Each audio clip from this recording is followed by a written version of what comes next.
সুফিদাতিশ শায়াতিন, রমাদান আসলে আকাশের দরজাগুলো খুলে দেয়া হয়, মানে জান্নাতের। জাহান্নামের দরজাগুলোকে লক করে দেয়া হয়, শয়তানকে চেইন আপ করা হয়। ইবাদত করলে শুধু করতেই মনে চায়। চিল্লায় বলেন না সুবহানাল্লাহ। রমজানে ইবাদতে যেই মজা পাওয়া যায়, সারা বছর অন্য কোনো মাসে এই মজা আপনি পান? আমার চাঁপাইনবাবগঞ্জের ভাইরা আওয়াজ করে বলেন না, রমজানে ইবাদতে যেই মজা অন্য মাসে এটা পান? কারণ রমজানে ইবাদত করলে সওয়াবও বেশি, ইবাদতের একটা পরিবেশ থাকে, ঠিক কিনা বলেন? অন্য মাসে ইবাদত করলে এর সওয়াব পাওয়া যায় গাণিতিক হারে, রমজানে ইবাদত করলে সওয়াব বাড়তে থাকে জ্যামিতিক হারে। সুবহানাল্লাহ কইবেন না?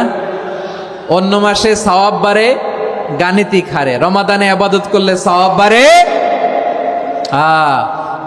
কিভাবে জ্যামিতিক হারে বাড়ে দেখেন। রমাদানে একটা নফল করলে ফরজের সমান সওয়াব, একটা ফরজ করলে 70 থেকে 700 গুণ সওয়াব, রমজানে উমরা করলে হজের সমান সওয়াব। সুবহানাল্লাহ নাই? দ্য মান্থ অফ হোপ, আশা জাগানিয়া মাস।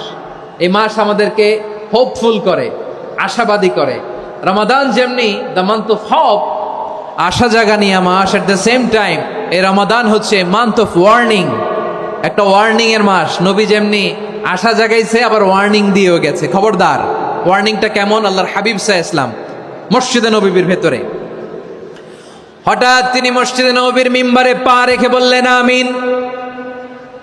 দ্বিতীয় ধাপে পা রেখে বললেন আমিন, তৃতীয় ধাপে পা রেখে বললেন আমিন। সাহাবারা অবাক হয়ে বললেন, ইয়া রাসূলুল্লাহ, ইয়া হাবিবাল্লাহ, 3 বার শুধু আমিন আমিন পড়লেন, কেন পড়লেন আমরা কিছু জানি না, আমাদেরকে জানিয়ে দেন কেন আপনি 3 বার আমিন বললেন।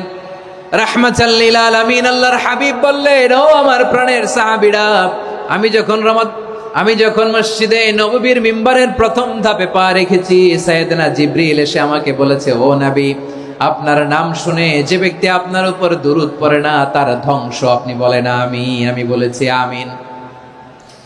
দ্বিতীয় ধাপে পা রাখার পর সাইয়েদনা জিবরিল বললেন, ইয়া রাসূলুল্লাহ, মাতা পিতাকে বার্ধক্য অবস্থায় পেয়ে তাদের সেবা করে, তাদের সাথে সদাচরণ করে যে সন্তান জান্নাত কামাতে পারলো না, তার জন্য ধ্বংস। আপনি বলেন আমিন। আমি বলেছি আমিন।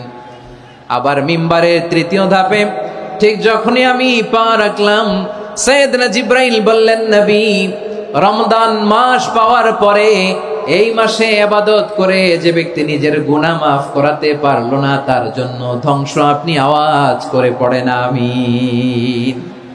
কত বড় ধমক, কত বড় ওয়ার্নিং দেখছেন। যে রমাদান পেয়েছে, কিন্তু রমাদানের ইবাদত করার মধ্য দিয়ে সে নিজেকে জাহান্নাম থেকে মুক্ত